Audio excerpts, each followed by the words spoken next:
Hoş gördük. Aziz izleyicilerim, sizinle bugünkü görüşümüzde Azerbaycan Xalq Cumhuriyeti'nin Zaqataladan olan kurucuları hakkında məlumat vereceğiz. 1918-ci il may ayının 28-də Şərqdə ilk demokratik respublika olan Azərbaycan Xalq Cumhuriyyəti fəaliyyətə başladı.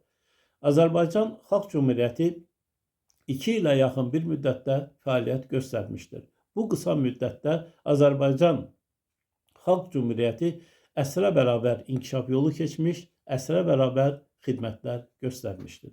Belə ki, ölkədə yaşayan vətəndaşlara dinindən, dilindən, əqidəsindən, milliyyətindən asılı olmayaraq bərabər hüquqlar verilmişdir. Azərbaycan Xalq Cumhuriyyəti Şərqdə ilk dəfə olaraq qadınlara seçmək və seçilmək hüququ vermişdir. Ölkədə ibtidai məktəblər, o cümlədən qızlar üçün məktəblər açılmış, ölkədə yaşayan digər millətlərin nümayəndələrinin dövlət dilini, türk dilini bilməsi üçün, öyrənməsi üçün dil kursları açılmış, Bakı Dövlət Universiteti fəaliyyətə başlamışdır. Həmçinin teatrlar, muzeylər açılmış, qəzet və jurnallar nəşr olunmağa başlamışdır. Sevindirici haldır ki, Azərbaycan Xalq Cumhuriyyətinin qurucularından 2 nəfəri Zaqataladan olmuşdur. Bunlardan biri Aslanbəy Qardaşovdur. Aslanbəy Qardaşov 1866-cı ildə Zaqatalanın Çökək-Oba kəndində anadan olmuşdur. O seminariya təhsili aldıqdan sonra İstanbul Universitetində hüquq təhsili almışdır.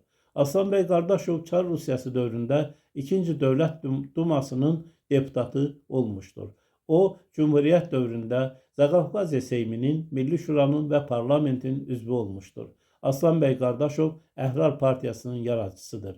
Bu partiya parlamentdə Əhrar fraksiyası kimi çıxış etmişdir, iştirak etmişdir.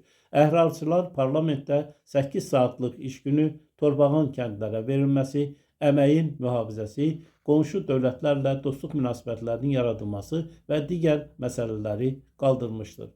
Aslanbəy Qardaşov parlamentdə 4-cü hökumətdə əkinçilik və dövlət əmlakı naziri olmuşdur. Azərbaycan Xalq Cumhuriyyəti süquta uğradıqdan sonra Aslanbəy Qardaşov Zaqatalada məşhur Zaqatala üsyanının rəhbərlərindən biri olmuş, yəni bu üsyana rəhbərlik etmişdir. Daha sonra o Türkiyəyə mühacirət etmişdir və Aslanbəy Qardaşovdan sonuncu xəbər 1934-cü ildə alınmışdır.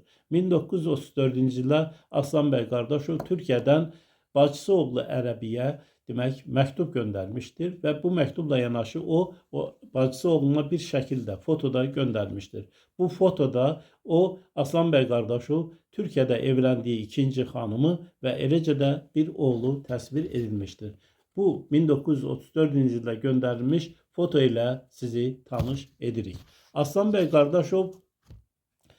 Qardaşovun birinci xanımı öz vətənindən olmuş, onun birinci xanımdan 6 oğlu və 2 qızı olmuşdur. 1934-cü ildən sonra Aslanbəy Qardaşovla əlaqədar heç bir məlumat yoxdur. Biz Zaqataladan bəhs edən Görkəmli Şəxsiyyətlər adlı bu 12-ci kitabda Aslanbəy Qardaşov haqqında da ətraflı məlumat vermişik.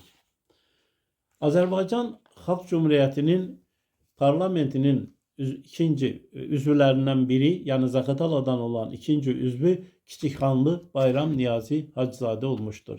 Kiçikxanlı Bayram Niyazi Hacızadə Zaqatalanın Faldar kəndindən olmuşdur.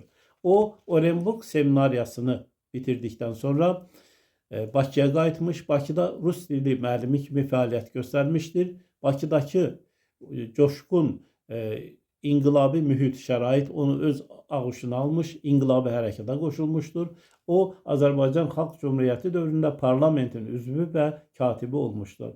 Kiçikxanlı Bayram Niyazi həmçinin 1919-cu ildə doğulduğu Faldar kəndində ilk dünyavi məktəb açmışdır. O, 1920-22-ci ildə Zaqatala Qəza Maarif şöbəsinə rəhbərlik etmişdir. Kiçikxanlı Bayram Niyazi 1922-ci ildə vəfat etmişdir. Diqqətinizə görə çox sağ olun.